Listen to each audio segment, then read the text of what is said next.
Hey, good morning. I hope that you've had a great week, a grand and glorious week. The weather here in Pensacola is absolutely phenomenal. Um, we're blessed. I'm blessed. God is good. So I'm I've taken the plunge. I've decided to go ahead and write my first book, and this first book will be a devotional book. But here's the heartbeat behind it. Not to toot my own horn, not to be self-righteous. The New Testament is very clear about keeping secret your efforts in regard to prayer and fasting. I have been praying and fasting much over the last, I don't know, several years, but this last month or so has been intense. And here, this is cool. Don't miss out, okay? I've been fasting and I've been praying for God to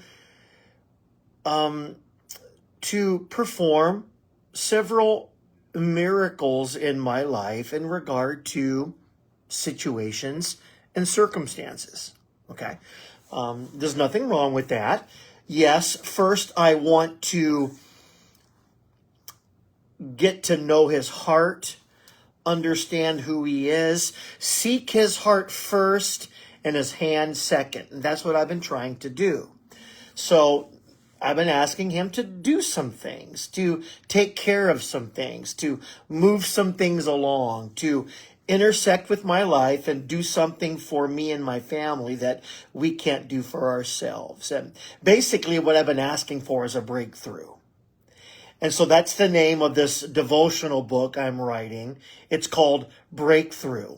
And the reason I'm writing it is because God spoke to me so clearly at 3 o'clock in the morning about a week ago. Last Sunday morning at 3 o'clock in the morning, he spoke to me and said, Don, the first step toward a miraculous breakthrough in regard to some of these situations that you're dealing with is to first experience a personal breakthrough in regard to personal spiritual matters. And so he began to talk to me about some of the things that, yeah, I'm a spiritual leader. I'm a Bible professor. I'm a dean of theology. I'm a chancellor at John Melvin Christian College. And yet there are some deeply rooted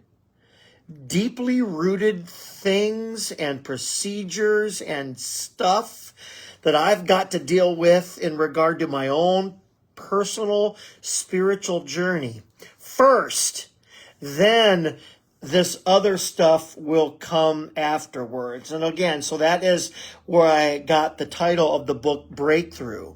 Okay, you can see information about it on Facebook, but here's the piece for the leader today. Okay, don't be afraid to embrace personal change. Don't be afraid to look at your own personal life and admit that there are things that God can still tweak in you no matter how long you've been serving him. As a leader, no matter how long you have led, don't buy into the lie that there aren't lessons that you can learn and things as a leader that you can do better. Woo, this is really good. Okay. So keep an eye out. The book is coming. Basically, 31 things that God has been talking to me about in regard to a spiritual breakthrough personally. Then, I'll probably most likely begin to see miraculous breakthroughs in regard to some of the situations in my life. So, leader, I have not always been good at accepting constructive feedback. I think most of us have to grow into that. Okay. Most of us have to overcome a lot of doubt and a lot of the past and a lot of fear and a lot of anxiety and feelings of I'll never measure up, I'll never be good enough. But leader, hear me today. I'm embracing this. This is for me, okay? You cannot be afraid, or you cannot and I cannot run away from constructive feedback.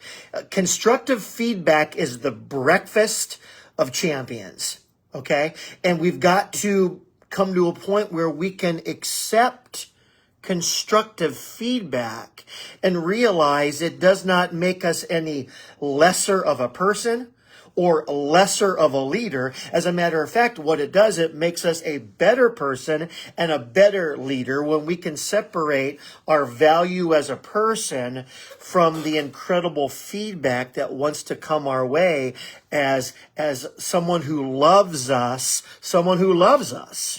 gives us constructive feedback on how we can be a better leader. Okay, so let me share a story with you. Several months ago, my ultimate leader, under God, obviously, God is my ultimate leader, but my immediate leader, David Angeron, who is the founder of John Melvin Christian College, he came to me and he closed the door and he wanted to have a little talk about some things that I possibly could do better as a leader of students.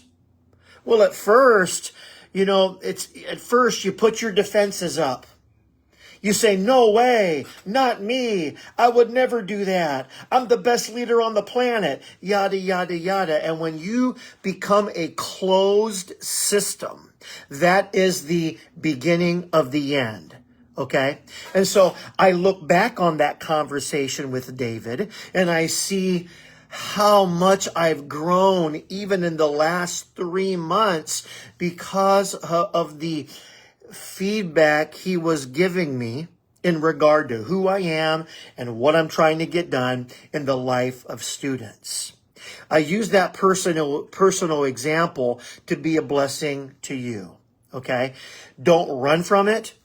Don't hide from it. Don't put up a defensive shield. Embrace it, especially when it comes from someone who truly loves you and appreciates the job that you're doing. Why in the world would we not want to be a better leader? Why in the world would we not want all the feedback that we can get? Well, first of all, I know in my life as a pastor for 30 years, there were a lot of people that wanted to share the truth with me in regard to how they saw it. Okay? They wanted to share the truth. They wanted to share what they thought. Okay? But, you can tell in about 5 seconds if it's constructive or it's destructive. Okay? I'm no dummy. You're no dummy. You can tell when it's destructive. When it's destructive, let it go in one ear and out the other. Okay? But when it's constructive, man, embrace it. Be green and growing, not ripe and rotting. Be a better leader today than you were yesterday. Be a better leader this month than you were last month. Be a better leader this year than you were last year. I read once that all of us become a brand new person every 7 years.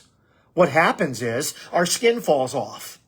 Most household dust is dead skin cells. Okay, so I'm 57 years old, which means that I should be on my 8th me.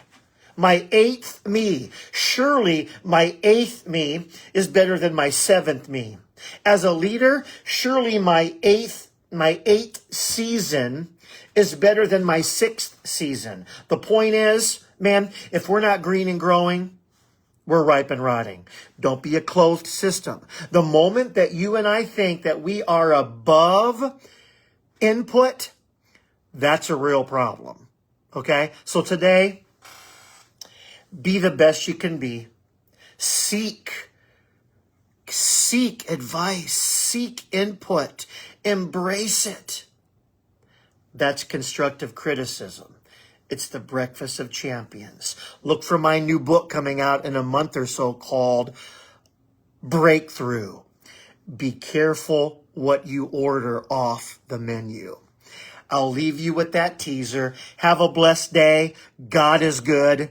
Keep on keeping on.